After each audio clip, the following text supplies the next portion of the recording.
새벽 예배 말씀은 이사야 50장 5절과 6절 2절 보도록 하겠습니다. 주 여호와께서 나의 귀를 여섰으므로 내가 거역하지도 아니하며 뒤로 물러가지도 아니하며 나를 때리는 자들에게 내 등을 맡기며 나의 수염을 뽑는 자들에게 나의 뺨을 맡기며 모욕과 침뱉음을 당하여도 내 얼굴을 가리지 아니하였느니라. 오늘 말씀의 제목은 고난 중에도 주의 뜻에 순종하심입니다. 오늘 말씀은 여호와의 종이 하나님의 말씀을 철저하게 순종하시겠다는 말씀과 순종하는 가운데 당하시는 고난에 대해서 예언하고 있습니다. 지난 시간에 자신의 귀를 열어 학자들 같이 듣게 하신다는 말씀에 이어지는 말씀이에요.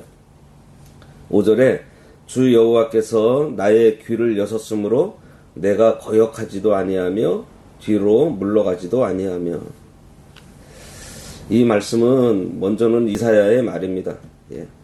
하나님께서 이사야에게 깨닫게 해주셨고 이사야는 하나님께서 들려주시는 그 말씀이 저 백성들에게 어떻게 들려질지는 모르겠지만 그들에게는 분명히 부담이 되는 말이었겠지만 그 말씀을 그대로 하나님께서 알려주시는 대로 거역하지도 않고 뒤로 물러가지도 않고 전했다는 말씀입니다.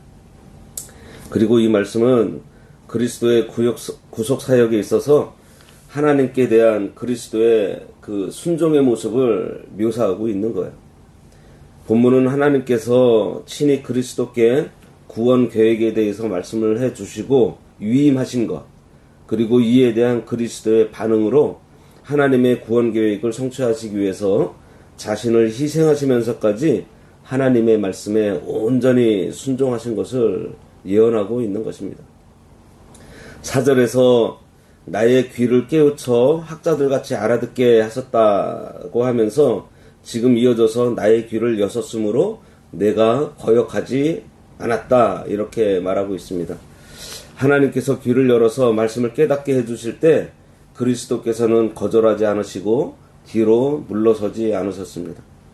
진리의 말씀을 깨닫게 되면 거역하지 않고 뒤로 물러가서 낙심하지 않고 오직 믿음으로 전진할 수가 있어요.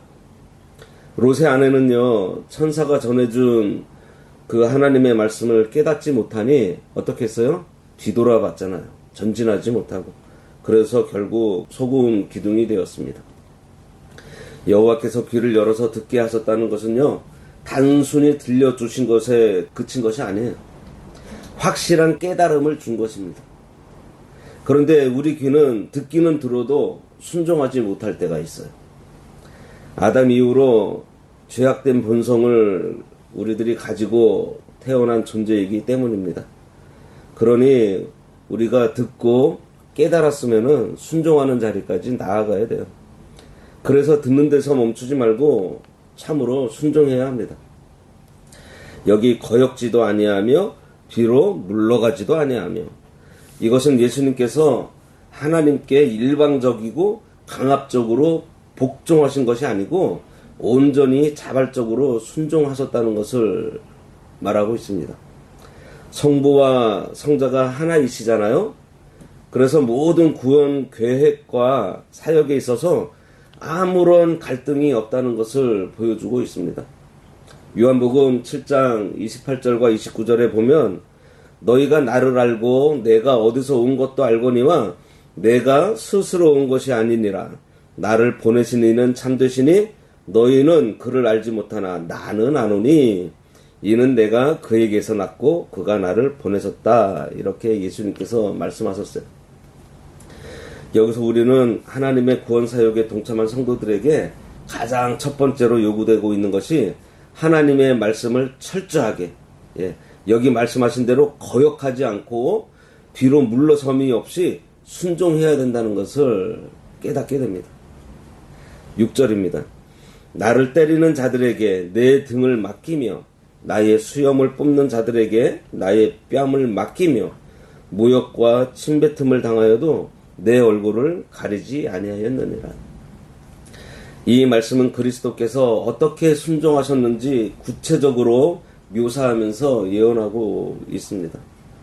예수 그리스도께서 하나님의 구원 계획을 성취하시기 위해서 장차 자기의 백성인 이스라엘 사람들 그리고 로마 병정 관리들에게 고난당하게 될 것을 예언하는 말씀이에요.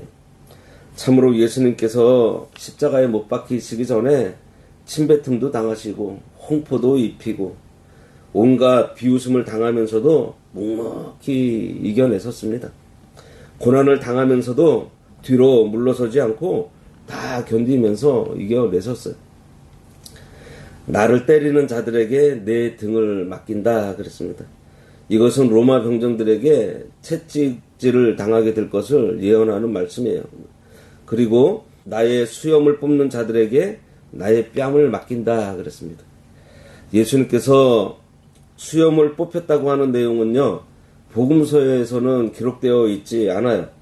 하지만 예수님께서 이와 같은 모욕을 당하셨을 것이라는 것은 능히 우리들이 추론해 볼 수 있습니다.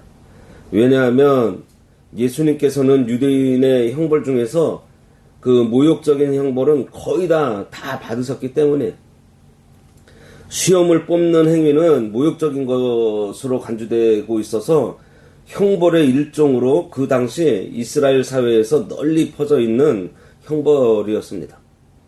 특별히 수염을 뽑는 것은 지나친 수치심을 주는 형벌로 수염은 그 사람의 권위를 나타내는데 그 사람의 인격도 나타내고 있는데 그 수염을 뽑아버리니 말할 수 없는 모욕과 수치를 당하는 일인데도 예수님께서는 묵묵히 또 그것을 이겨내셨습니다. 하나님의 일을 하려면 이렇게 맞을 각오도 해야 되고요. 수염도 뽑힐 생각해야 합니다. 모욕과 침뱉음을 당하여도 내 얼굴을 가리지 아니하였느니라 그랬어요. 고대 근동 지역에서 얼굴에 침뱉음을 당하는 것은요, 옛날이나 오늘날이나 최대의 치욕과 모욕당하는 것을 의미합니다. 우리나라 속담에도 누워서 침뱉기라는 속담이 있잖아요. 예. 그것은 스스로 수치를 당한다는 말이잖아요. 침뱉음을 당하는 그리스도의 고난은 욥과 다윗의 시를 통해서도 이미 예언이 되었고요. 문자 그대로 성취되었습니다. 참으로 예수님께서는 원수들이 욕해도 대신 욕하지 않으셨어요. 베드로전서 2장 23절에 보면 욕을 당하시되 맞대어 욕하지 아니하시고 고난을 당하시되 위협하지 아니하시고 오직 공의로 심판하시는 이에게 부탁하시며 친히 나무에 달려 그 몸으로 우리 죄를 담당하셨으니, 이렇게 말씀하고 있어요. 오히려 누가복음에서는 예수님께서 어떻게 하시냐면 23장 24절에 아버지여 저들의 죄를 사하여 주소서 저들이 자기의 하는 짓을 자기가 알지 못함이니이다 라고 하시면서 그들을 용서해 주실 것을 기도하셨습니다. 이런 일들은 수양을 쌓는다고 할 수 있는 일이 아니에요. 이것은 성령께서 붙잡아 주셨기 때문에 하실 수 있었던 것입니다. 스데반도 보세요. 죽으면서 저들의 죄를 저들에게 돌리지 마옵소서라고 기도했는데 이것 또한 성령께서 스데반을 붙들어 주신 것입니다. 하나님께서 스데반에게 학자의 길을 주시고 학자의 혀를 주시고 학자의 걸음을 걸을 수 있는 능력을 주셨어요. 그리고 예수님처럼 모든 고난을 이길 수 있도록 성령께서 붙들어 주신 것입니다. 하나님께서 능력 주셔야 감당하지 우리 힘으로 우리가 노력하고 애쓴다고 되는 것이 아니에요. 하나님께 의지하며 기도해야 감당할 수 있는 능력을 우리가 받을 수 있습니다. 사도 바울도 보세요. 두들겨 맞고 감옥에 갇혔는데도 거기서 어떻게 했어요? 기도했어요. 얼마나 기도를 열심히 힘있게 했는지 죄수들이 그 기도 소리를 들을 수 있었을 정도입니다. 기도하기 나니 힘이 나고 하나님의 은혜를 생각하니 찬송이 저절로 터져 나왔습니다. 아마도 아까 우리가 부른 주 안에 있는 나에게 딴 근심이 있으랴 이런 찬송을 불렀을 것 같아요. 바울이 찬송을 부르니 어떻게 됐어요? 옥의 터가 흔들리고 그리고 옥문이 열리고 쇠사슬이 벗겨지는 이적이 일어납니다. 그때 그 옥사장이 너무 놀라서 그 죄수들이 모두 도망간 줄로 알고 그 자리에서 자살하려고 하잖아. 그때 바울이 막 급하게 불러 세우죠. 우리가 여기 있으니 당신 죽지 말라고 막 소리쳤고, 그때 옥사장에 달려와서 엎드리면서 어떻게 해야 자기도 구원을 받을지 바울 앞에 굴복했습니다. 그런데 만일 바울이 감옥에 갇히기 전에 자신이 로마 시민권을 가지고 있었다고 말 한마디만 했었다면 그 고난 바울이 안 당했을 거예요. 그렇지만 옥사장을 전도할 수도 없었을 것입니다. 욕을 얻어먹고도 참고, 하고 싶은 말이 있어도 묵묵히 참고, 자기에게 권리는 있지만 주를 위해 바울처럼 사용하지 않으면 상대방의 마음이 열리고요, 옥문도 하나님께서 열어주십니다. 그러한 역사를 해주세요. 예수님께서 힘이 없어서 고난 당하신 것이 아니잖아요. 그죠? 하나님의 뜻에 철저하게 순종하시려는 데 있습니다. 이러한 사실이 우리에게 주는 교훈은 성도가 죄 없이 고난을 당할 때 자기의 의만 분별 없이 내세우기보다는요, 하나님의 뜻이 무엇인지 분별하고 그 뜻에 철저하게 순종하려는 자세를 우리가 먼저 가져야 합니다. 여기 보세요. 모욕과 침뱉음을 당하여도 내 얼굴을 가리지 아니하였다. 하나님의 영광을 가리지 않았다는 거예요. 거기에서.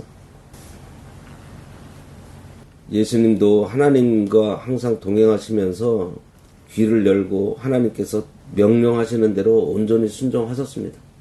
우리들도 우리의 귀를 열어서 하나님의 말씀을 듣고 깨닫고, 순종하기 어려운 분들도 순종해 나가는 자리까지 나아가야 하나님께서 우리를 통해서 역사하시는 것을 또 우리들이 체험할 수가 있는 거예요. 기도하겠습니다. 하나님 아버지와 늘 동행하며 교통하셨던 예수님께서 아버지의 뜻을 온전히 순종하실 때 많은 환난과 역경, 수치와 모욕을 다 이겨내신 것처럼 예수님을 따라 살았던 사도 바울과 스데반도 하나님께서 학자의 귀와 혀를 주심으로 예수님의 길을 걸었던 것처럼 저희들도 깨닫는 귀와 학자의 혀를 구하오니 하나님 아버지의 뜻을 깨달아서 그리스도께서 가진 그 길을 저희들도 잘 따라가도록 인도해 주시옵소서. 예수님의 이름으로 기도드리옵나이다. 아멘.